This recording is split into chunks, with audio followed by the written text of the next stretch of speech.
Welcome to another Weekly Flips. This is the complete story edition. Today we're going to take a look at Our Army at War number 212, which was published by DC in 1969. And it's the story The Quiet War, which was drawn by Russ Heath, who, along with Joe Kubert, was doing some of the best war art for DC at the time. And this is a 14-page story. On the left is just a convention drawing that Russ did in 2007 of Sergeant Rock. So let's take a look at the first page here. Oh, on the left is a vintage picture of Russ, handsome Russ at his drawing board. And on the right is the title page to the story, and showing the intensity of Sergeant Rock. And just owning this title page alone would be great, but incredibly, I was able to put this story back together over several years. I think I got the title page in 2009, and some other pages came earlier, and then some other pages came later, and I was able to put it all back together. So let's take a look at pages 2 and 3, which is the double page splash. What I love about the DC War comics from this era, both Russ and Joe Kubert were doing incredible double splashes. I mean, when I was a comic reader, like, these were great. So page 1 was always cool, but when you went to pages 2 and 3, it was just incredible to see what the artists were doing. These were usually where the title of the story went, and sometimes the credits. In this one, obviously, they're going to tell the story of Sergeant Rock losing his hearing. So this is a giant explosion. Russ was a master at drawing explosions. He drew his own sound effects, too. The lettering, Russ always left enough room for the letterers. He was good about that, supposedly. He was a good letterer in his own right, but that was a little too much work. So he just kind of maybe sometimes did light outlines where the lettering would go for the letterer to put in the lettering. And I don't think he normally drew the titles. That was like someone in production. So the sound effects are definitely Russ. So take this in, the double splash. Sergeant Rock loses his hearing, and we'll go on to pages 3 and 4. Or, sorry, 4 and 5. Page 4 on the left is actually the first page I got in 2008. And the page on the right, I think I got it later that year. I think they were coming up on eBay. Just someone was breaking up the story, I guess. Love that bottom left panel of page 4. The intensity there. And then nice blacks on the page on the right. Got a full team shot in the middle there.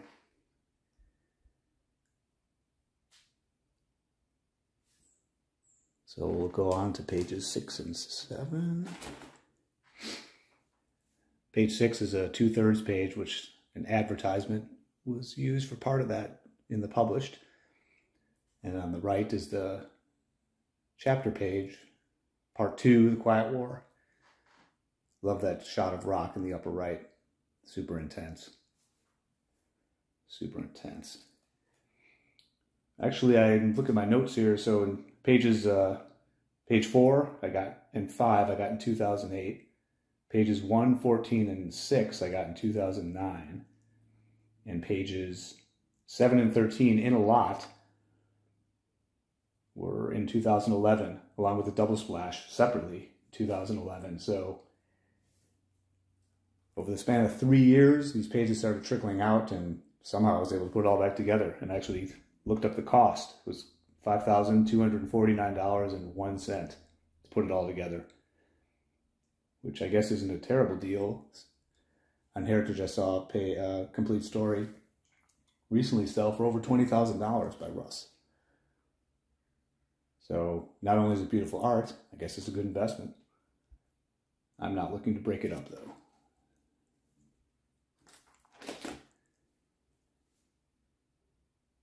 Pages 8 and 9, getting into some action, page 9, some infiltration on page 8. All these pages are super clean in person. It's like Russ drew them yesterday. These were kept in really good shape over the years.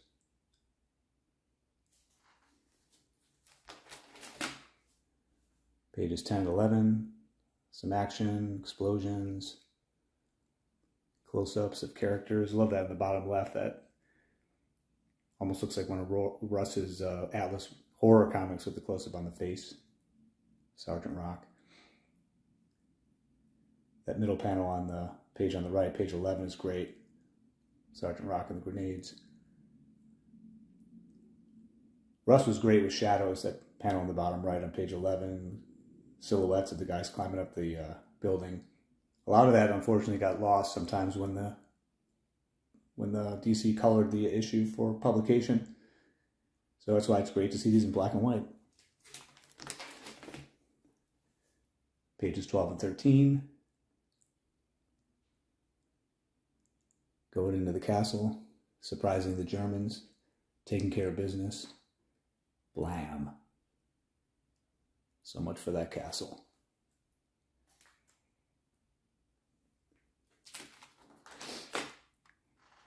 And that's the end page. On the left, another 2/3 page. And this is a nice thing on the right. And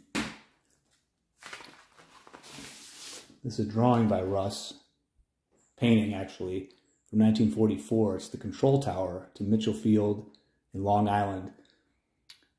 Russ painted this back in the day. He was about 18 or 19. He joined the Air Force in, I believe, 1944.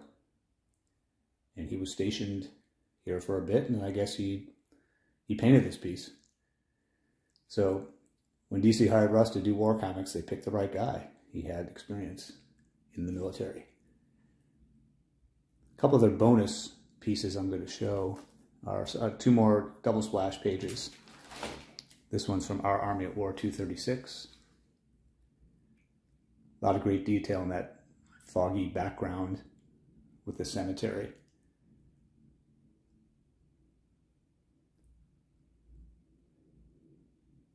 Sergeant Rock of Easy Company in the Face of the Devil. And then one more double splash page. Rock and Iron from Our Army at War 253. It's Rock fighting the Iron Major.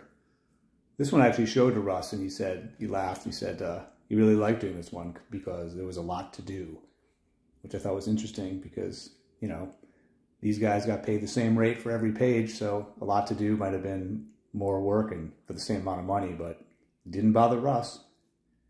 He was up to the challenge. It's beautiful. So thanks for tuning in for the complete story. Let's go back to the title page one more time. Take a look. And see you on the next Weekly Flip.